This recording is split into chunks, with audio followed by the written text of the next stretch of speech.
ఒక అంశం, కిమ్స్ ఆసుపత్రికి శ్రీతేజ్ని కలిసడానికి అల్లు అర్జున్, మరొక పక్క రాజమండ్రి గేమ్ చేంజర్లో జరుగుతున్న అంశాలు, దీనికి అంబటి రాంబాబు గారు మళ్ళీ పొలిటికల్ చూడక దాని మీద. సో ఎలా చూడాలి? అంటే ఒకటి అల్లు అర్జున్ వెళ్ళి పరామర్శించడం మంచిది, ఆయన వెళ్ళలేదనే కదా విమర్శ. పవన్ కళ్యాణ్ సలహా పాటించాడని మనం భావించాలి. ఆలస్యంగా ఆయన బెటర్ లేట్ దాన్ ఎవర్ అంటారు కదా, అసలు లేకపోవడం కంటే ఆలస్యమైన మేలు అన్నట్టుగా అల్లు అర్జున్ వెళ్ళి పరామర్శించాడు. కాకపోతే దీనికి కూడా కొంచెం స్టోరీ ఉపకథ ఉంది.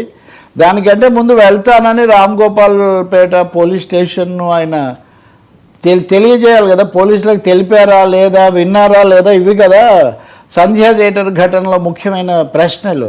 సో అందుకని ఈయన ఆసుపత్రికి వెళ్తానంటే పోలీసులు మీరు వెళ్ళకపోతే మంచిది, లేదా వెళ్తే కూడా మీరు ప్రైవేట్గా వెళ్ళిరండి అవును అని వాళ్ళు సలహా ఇచ్చారు.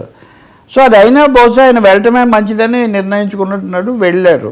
ప్రైవేట్గా వెళ్ళారా లేదా నేను చెప్పలేను, ఎందుకంటే మీడియాలో అంతా ముందు నుంచి ఇదిగో వెళ్తారు అదిగో వెళ్తారు అన్నారు. కానీ అది ప్రశాంతంగానే 20 నిమిషాల్లో దాన్ని ఆయన ముగించి వచ్చేశారు. కాకపోతే దీనికంటే ఇది ఇలా జరుగుతుంటే సరే, ఇంత లోపల ఆయన సినిమా కలెక్షన్స్ 1831 కోట్లు, బాహుబలి 2ను కూడా దాటేసింది. ఇంకా ఒక దంగల్ని మటుకు ఎదుర్కోవాల్సి ఉంది అనేది ఒకటే.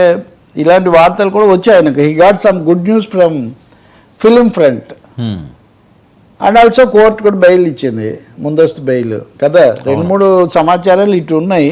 సో ఈ సమయంలో ఆయన అక్కడికి వెళ్ళారు, ఆయన చేయగలిగింది తన వల్ల, తను వెళ్ళినప్పుడు జరిగిన ఘటన కాబట్టి పరామర్శించడం మానవత్వమే ఆలస్యం అయినప్పటికీ కూడా. అయితే ఆయన సహాయకులైన మేనేజర్లు ఈ ముగ్గురికి బెయిల్ ఇవ్వాలా వద్దా ఇంకా తేల్చాల కోర్టు, అది ఇప్పుడు ఈరోజు తీర్పు వస్తుంది. సో ఈ సమయంలో దీని నుంచి మళ్ళీ ఫోకస్ గేమ్ చేంజర్ ఈవెంట్కు అది మారింది. ఆ సినిమా విడుదల 10వ తారీఖు అది అనుకుంటా, 10 ముందో ఏదో అది జరుగుతుంది. కానీ ఆ రోజు రోడ్డు ప్రమాదం జరిగి వచ్చి వెళ్తున్న వాళ్ళలో 2 మరణించారు.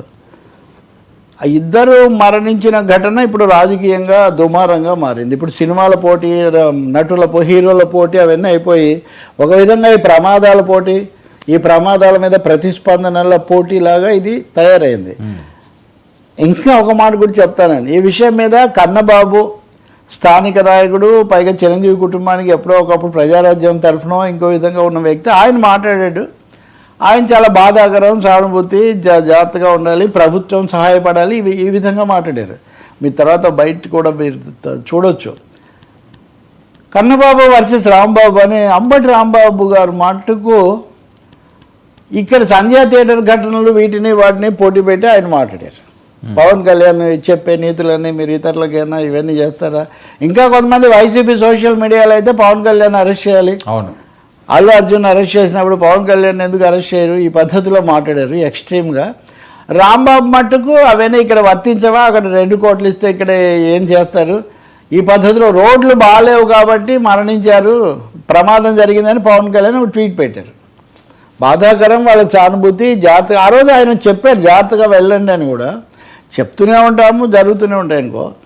సో కాబట్టి అక్కడ జరిగితేనేమో అర్జున్ది తప్పు, ఇక్కడ జరిగితే మటుకు మీకు బాధ్యత లేదా, ఈ పద్ధతిలో పవన్ కళ్యాణ్ మీద ఒక రాజకీయ అస్త్రంలాగా ఈ ఘటనను రాంబాబు చెప్తూ వచ్చారు.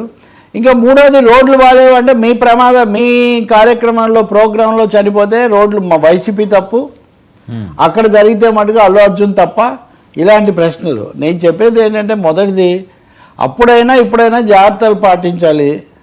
రెండోది, అభిమానులే మనకు చాలా మూలం అంటున్నప్పుడు అది రేట్ల పెంపైనా, అది భద్రత అయినా, వాళ్ళని ఉపయోగించుకోవటం అయినా, వీటన్నిటిలో అభిమాన సంఘాలు, రాజకీయ పక్షాలు, ప్రభుత్వాలు సంయమనం పాటించాల్సినటువంటి అవసరం ఒకటి చాలా ఉంది. అందులో ఇంకా రెచ్చగొట్టుకోవడం వల్ల ఏమీ ఉపయోగం లేదు. మూడోది, ప్రమాదాలను కూడా రాజకీయ కోణంలో